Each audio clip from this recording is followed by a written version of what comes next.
Hello and welcome to the Fishing Guide Podcast. I'm your host, Brad Wiegmann. Boy, I tell you what, love to have Jon Stein on with the Arkansas Game and Fish Commission because he always has a good scoop. And so right. this week, actually, what we're going to talk about is what's going to happen the following week. And so we'll jump into it. Tell us a little bit about your position, what you do up there in Rogers, and then start with the habitat program you have going. Yeah, I'm a district fisheries supervisor in northwest Arkansas. We manage fish populations in 5 counties. There's 3 other employees that work out of our office to do fish management of the lakes and rivers in northwest Arkansas. And we have a pretty big project coming up. It's going to be on October 14th and 15th, and this is all part of the Reservoir Fish Habitat Partnership funding that we got. Basically, we got a $40,000 grant to do work in the watershed, do some bank stabilization work, and that helps reduce sedimentation getting into the lake. But to get that grant, we needed to have some in-kind labor, so we actually are asking the public to sign up to help us do some fish habitat work in the lake. And on October 14th and 15th, we're going to be working out of the Joe Creek area. We're going to be basically having volunteers drag trees down to the shoreline, put them on barges, tie on blocks, and then help us sink them in the lake. They can meet us, it'll be from 8 to 3 on Friday and Saturday. It's October 14th and 15th. And we're meeting over at the day use area at Horseshoe Bend. Okay. There's a day use area there that has a boat ramp that's just across from the marina. It's a small boat ramp that a lot of people don't use, but it's just across from the marina. Right. Yeah, and it's in a day use area. So we're gonna meet there about 8 and then finish up at 3. Just a pretty good project to get people out and help us sink some trees in the lake. Right. Tell us, when you're talking about sinking trees, you actually have a pontoon boat that's designed for that, don't you? Yeah. We actually right now we have a large habitat barge that we got through a grant from this Reservoir Fish Habitat Partnership.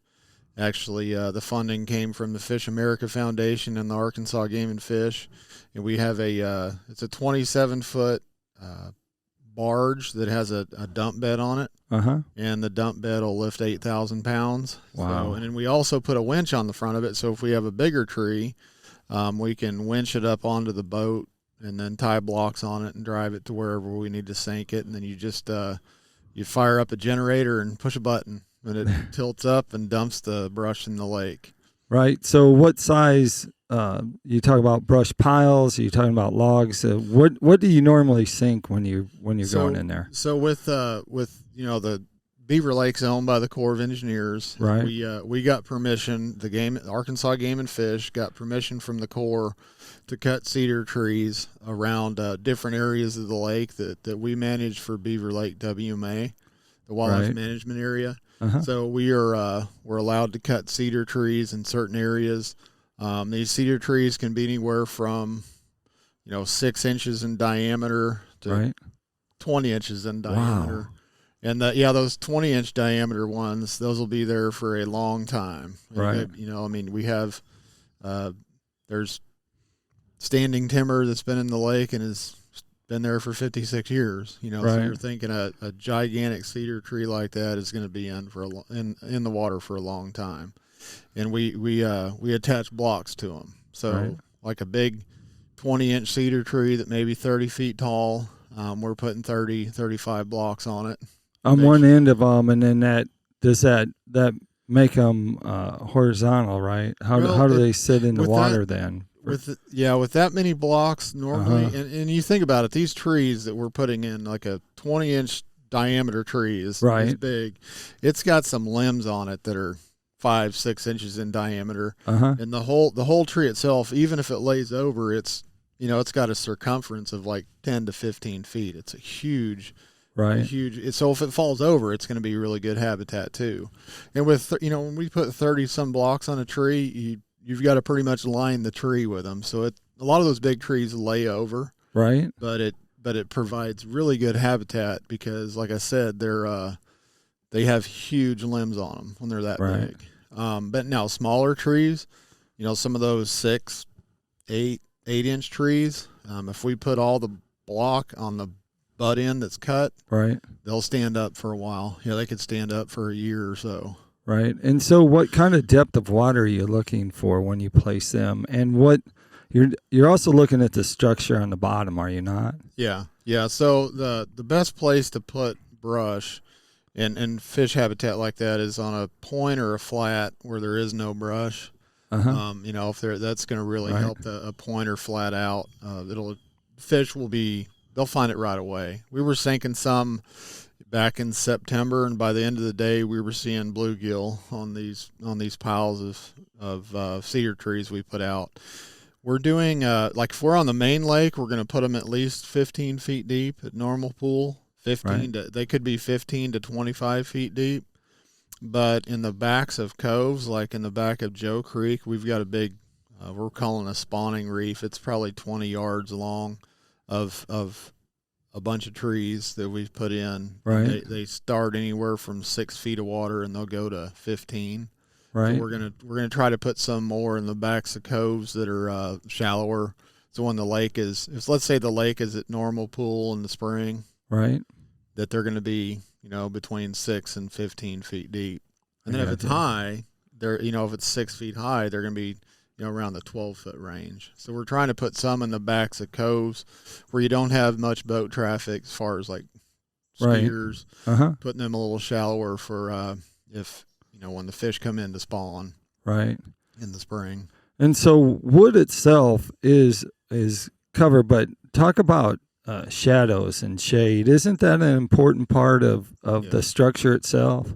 Yeah, so especially for largemouth bass. Largemouth bass really like some type of overhead cover. Uh-huh. So they'll be attracted, or they'll be around a lot of hardwoods or some of those gigantic cedar trees that we have. If there's shade, they'll be kind of hiding out in that. But those cedar trees and the whole goal of the fish habitats site is to basically what happens is you put this brush in the water, and it'll over time algae will grow Right. grow onto that brush. Then you'll have bait fish move in.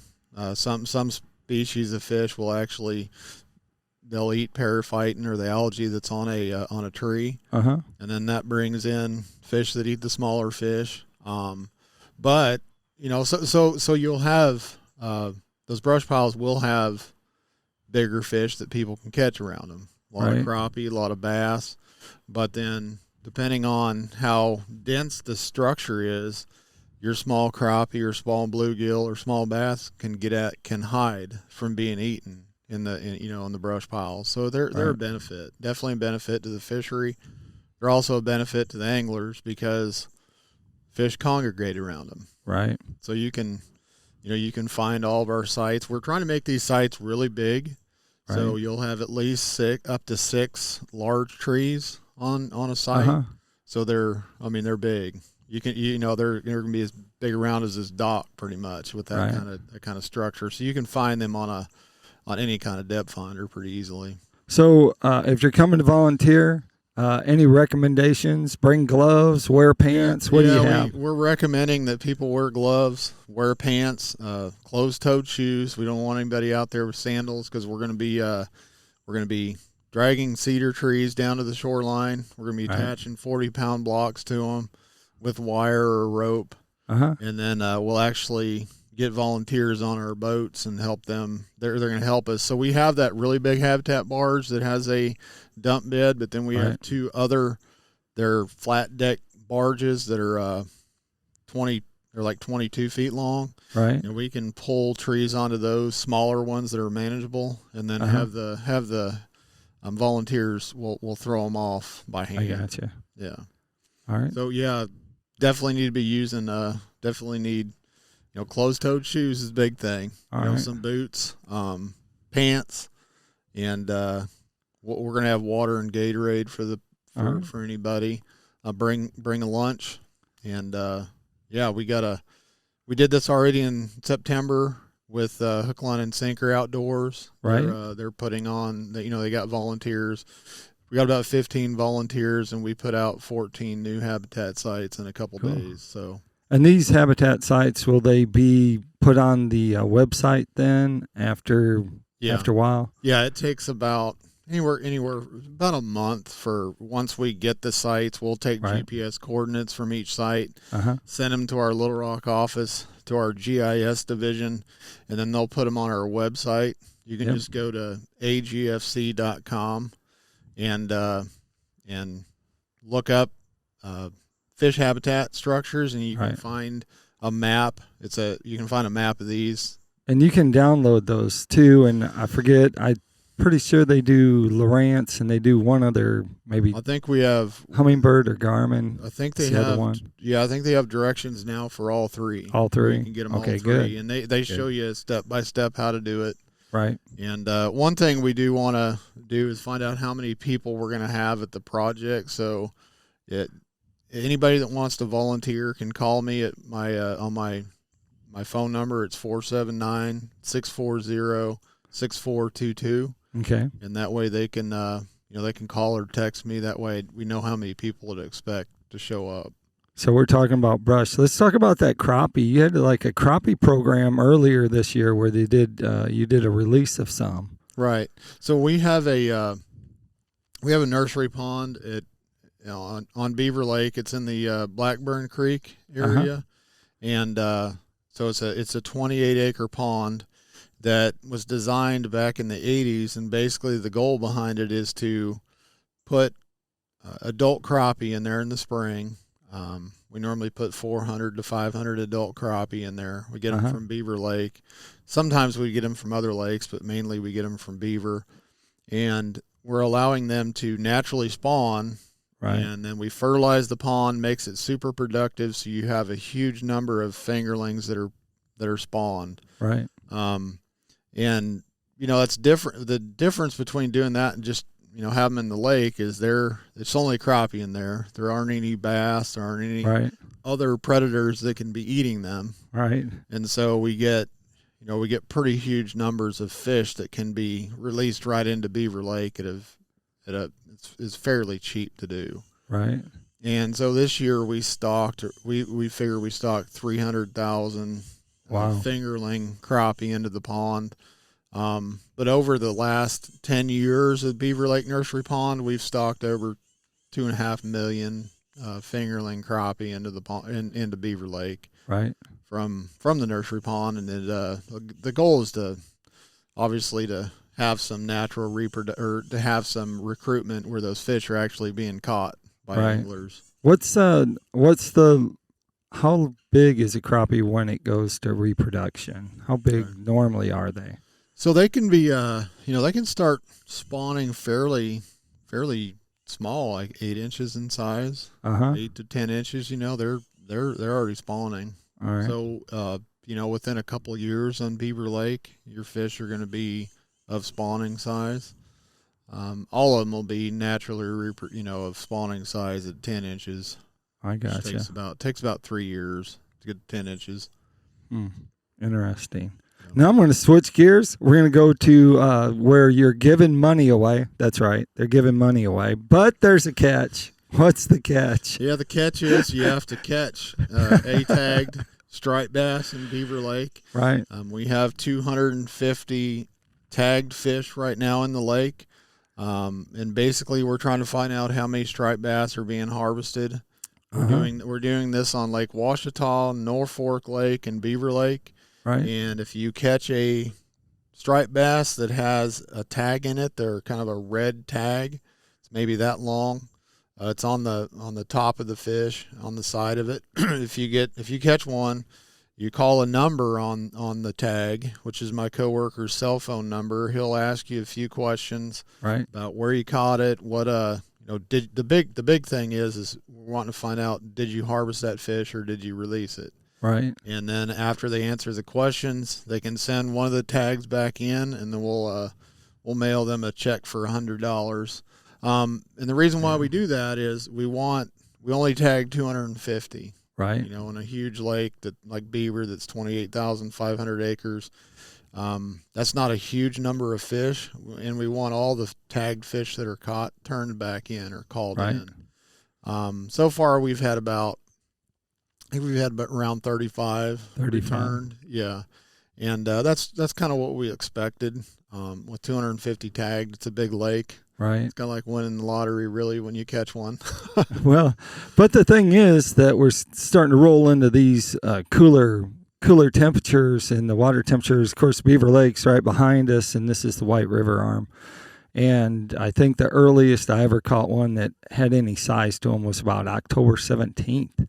I think Steve Wright took a picture, and I was in the paper one time because they were desperate for a fish picture, I guess. It's kind of unusual, but somewhere in there, once that starts rolling in and little cooler temperatures, more activity, more consistently feeding where anglers can catch them, you might be shelling out some money. Yeah, that's right. We're hoping that we get a few more tag returns. Right. Because the more we have, the better data we have.